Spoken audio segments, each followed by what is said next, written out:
This is Elizabeth with your usual program, Sunday School and Sunday Talk Show.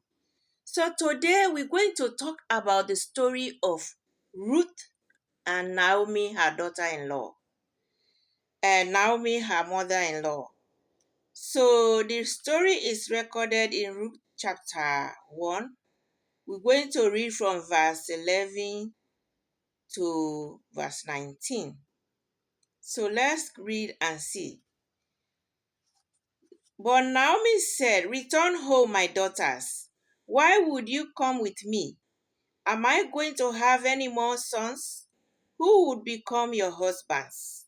Return home, my daughters. I am too old to have another husband. Even if I might, there was still hope for me. Even if I had a husband tonight and then gave birth to sons, would you wait until they grew up? Would you remain unmarried for them? No, my daughters. It is more bitter for me than for you, because the Lord's hand has turned against me." At this they wept aloud again. Then Oprah kissed her mother-in-law goodbye, but Ruth clung to her. "Look," said Naomi, "your sister-in-law is going back to her people and her gods. Go back with her." But Ruth replied, "Don't urge me to leave you or to turn back from you. Where you go, I will go. Where you stay, I will stay. Your people will be my people, and your God my God. Where you die, I will die, and there I will be buried. May the Lord deal with me, be it ever so severely, even if death separates you and me." When Naomi realized that Ruth was determined to go with her, she stopped urging her. So the two women went on until they came to Bethlehem.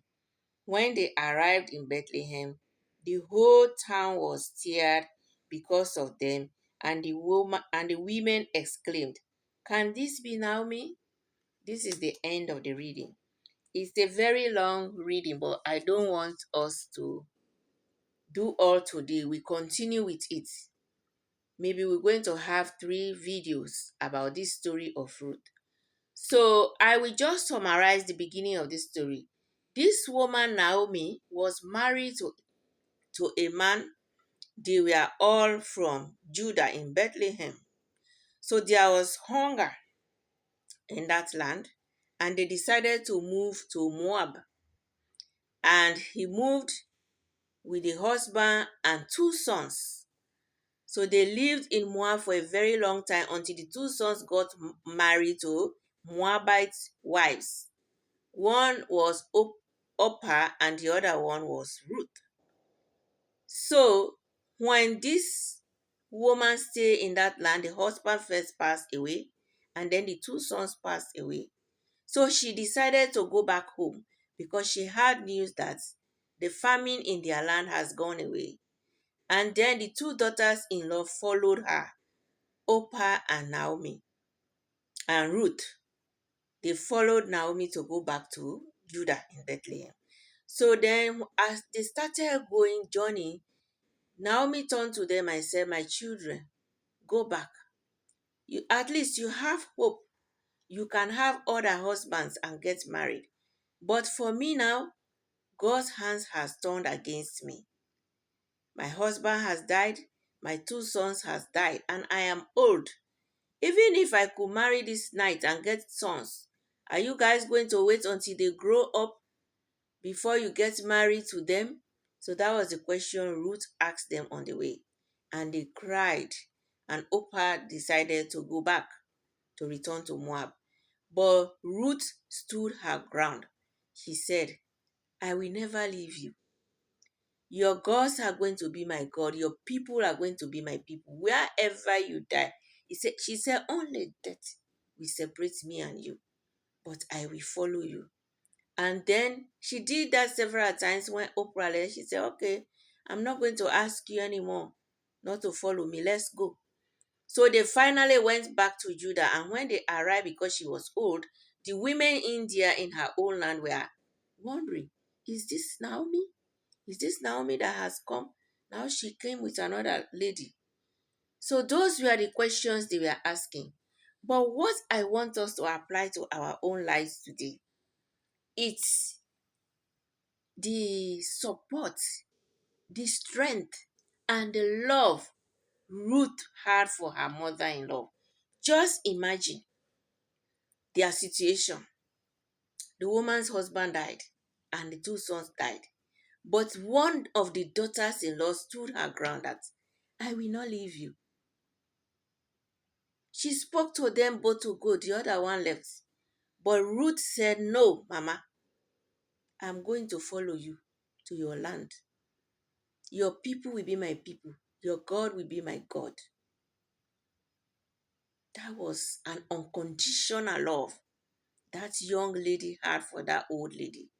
And she had faith that following that woman to her land, supporting her, being with her because she was old, she has nothing left. She has nobody left to even tell her, go give me food.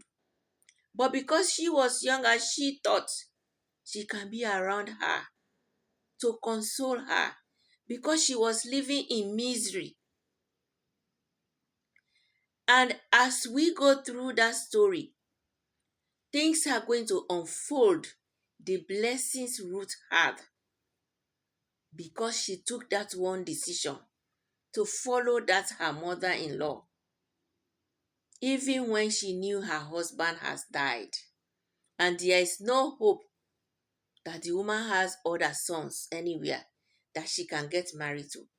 And the mother-in-law offered her to go because she has the opportunity to go get other men that she can get married to. But she decided to forgo everything. She said, Ma'am, your God is my God. Your people will be my people. I'm going to follow you until death will separate us. What kind of love, respect, honor does a daughter-in-law give to a mother-in-law? Are you a Ruth or an Oprah or somebody else worse than that?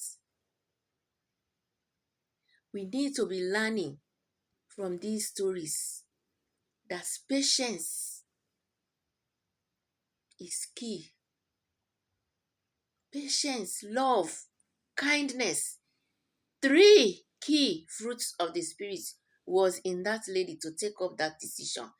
Because without that, she would have never done that. Can we learn from her story, from the story of Ruth, to support that lady in the time she needed support? She needed hope. She needed help. Are you going to be a Ruth to support whoever you think is weak, but you have the energy to stand by them? Sometimes you will get rewards for that. But how many of us have the patience, the love, the kindness to do that today? Can we challenge ourselves to help people who are in need of support, not just in need of money, of material wealth, but that support, physical support you give to an old lady that has lost hope, that people who should be there to protect, to provide for her are no more. And you said, I can stand by you. I have benefited such in doing that to somebody. But we continue this story in the next video and in the next chapter. Thank you. Bye bye.